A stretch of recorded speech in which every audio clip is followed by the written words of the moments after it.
এই গাড়িগুলা ইন্ডিয়ান সমস্যার কারণে তারা গাড়িগুলা নেয়নি। কোনের লোকজন রাস্তা ব্রেকেট দিয়ে বন্ধ করে রাখছে। অনেক টাকার এটা ক্ষয়ক্ষতি হয়ে যাবে যদি এটা রপ্তানি না হয়। মৌলভীবাজারের কুলাউড়ার চাতলাপুর স্থল শুল্ক স্টেশন ও জুরির বটলি শুল্ক স্টেশন দিয়ে টানা 7 দিন ধরে বন্ধ রয়েছে আমদানি রপ্তানি। সকাল থেকেই কোনো পণ্যবাহী যান চলাচল করেনি এই দুই শুল্ক স্টেশনে। চাতলাপুর এলসি স্টেশনে গত 27 তারিখে মাছের 5টি গাড়ি ছিল। এই গাড়িগুলা ইন্ডিয়ান সমস্যার কারণে তারা গাড়িগুলা নেয়নি। আমাদের প্রশাসনের কোনো সমস্যা নাই, আমরা উদ্বোধন কর্তৃপক্ষকে জানানো হয়েছে যে এটা অচিরেই সমস্যার সমাধান হয়ে যাবে। ভারতে ইসকন সদস্যদের বাধার মুখে বন্ধ হয়ে গেছে এই দুই শুল্ক স্টেশনের সব ধরনের বাণিজ্যিক কার্যক্রম। এতে মালামাল নিয়ে লোকসানের শঙ্কায় বাংলাদেশি ব্যবসায়ীরা। গাড়ি আসার পরে শুনলাম যে এদিকে ইন্ডিয়ার সাইটে নাকি ইসকনের লোকজন রাস্তা ব্রেকেট দিয়ে বন্ধ করে রাখছে।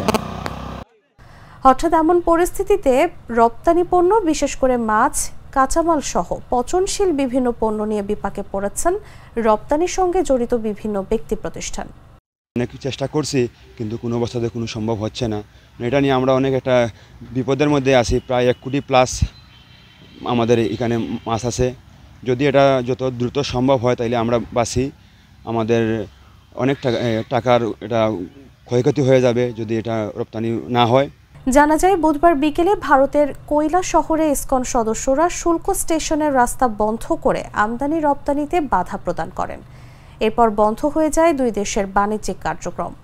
আমরা চাইব ভারতবর্ষে এখানে যেন মাইনরিটি হিন্দু যারা এখানে আমাদের মানে স্বর্গসুখে যারা এখানে ভারতবর্ষে বসবাস করছেন তারাও যেন এটার প্রতিবাদ করে, আর না হলে এটা কথিত হচ্ছে যেন এরা যেন বাংলাদেশকে সাপোর্ট করছে। আমরা চাইবো যারা এখানে ভারতবর্ষের যারা সংখ্যালঘু মুসলিম আছে তারাও যেন এই যে গণহত্যার প্রতিবাদে তারাও যেন মুখর হন। শুধু আমরা না, ভারতবাসী সবাইকে এটার জন্য প্রতিবাদ।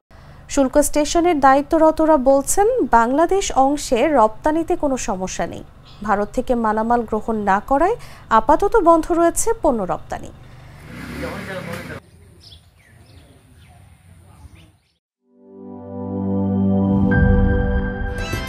Hydrostatic pressure test.